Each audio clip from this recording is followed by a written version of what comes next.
frontrunner Donald Trump revealed his controversial plan to overhaul the country's immigration system, in part by deporting all undocumented immigrants and ending automatic citizenship for children born in the U.S. to illegal immigrants.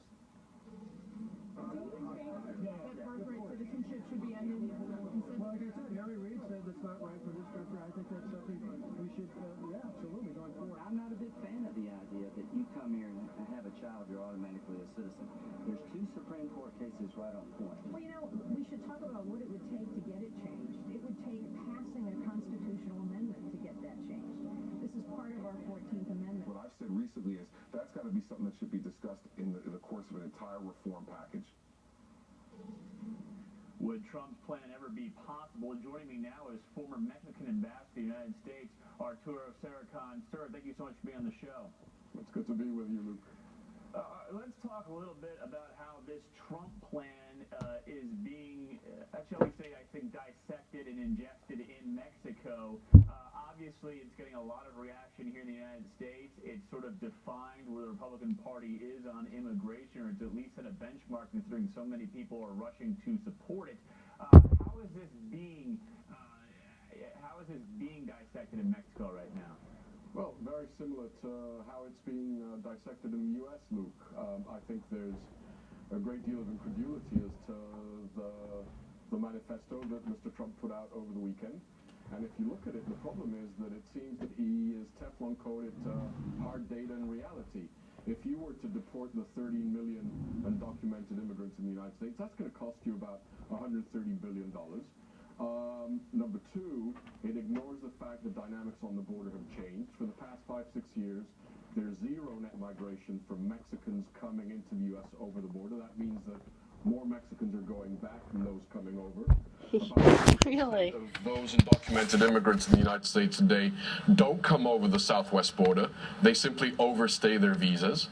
And you're also ignoring the fact that undocumented immigrants today are putting into the Social Security system about $100 billion, which, because they are undocumented precisely, they can't tap into. So, you know, some of the figures and the data which underpin Mr. Trump's immigration and border manifesto are gobbledygook. When you look at sort of the financials of this, which is that so many states within the U.S., their top trading partner is Mexico. I believe it's over 20. Why do you think that is so lost in this debate? Because many of these states are conservative ones, right within the border region, the southern part of the United States, that depend on that trade with Mexico and would actually be very hurt if Mexico took action against a plan like this. Well, even if Mexico did nothing, the plan itself is a self-inflicted wound, Luke. As you said, there are 26 states in the United States today that have Mexico as their #1 trading partner. There are 6 million U.S. jobs directly related to trade with Mexico. Mexico happens to be, after Canada, the 2nd largest buyer of U.S. exports. So if you really want to shut down the border, if you want to impose high quotas on people who cross the border every day to do business on either side of the border, go ahead and implement Mr. Trump's plan. What do you think in terms of immigration would be the best way forward to deal with the issue overall? Because you obviously see it's not going anywhere in Congress because what is border security can never be adequately defined. Do you think that perhaps sort of some piecemeal or a slow drip idea could gain some traction? From your side, how do you see the best way moving forward that's actually practical? There's been a very long debate on what is certainly a polarizing discussion here in the United States for obvious reasons.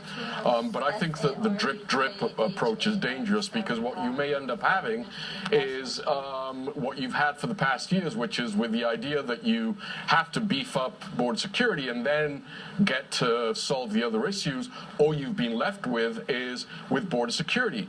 There are 2 fundamental pillars that need to be addressed, Luke. And this is something that the Senate addressed a year ago or a year and a half ago in a bill that was bipartisan, that was approved by both parties, and which got nowhere to the House. There are 2 fundamental pillars. What do you do with the 11 11.3 million people who are here without papers? And how do you take account of the need for this country to tap into future flows of workers, high-skilled and low-skilled, that will allow this country to continue to grow and compete and to be economically vibrant? So dealing with temporary workers, dealing with those 11.3 million here, those two pieces have to go together in a comprehensive approach to solving this issue. Indeed, Ambassador, thank you so much for making the time. We appreciate it. My pleasure, Luke. As the newest class of college freshmen get ready to head off to school, the famous Beloit College Mindset List has some insight into the class of 2019. Most born in 1997, that even makes me feel old. They've never had to lick a postage stamp. Google has always been around for all their internet search needs, and they've always grown up in a world with Splenda to sweeten their beverages, South Park on their TVs, and a Harry Potter book to read.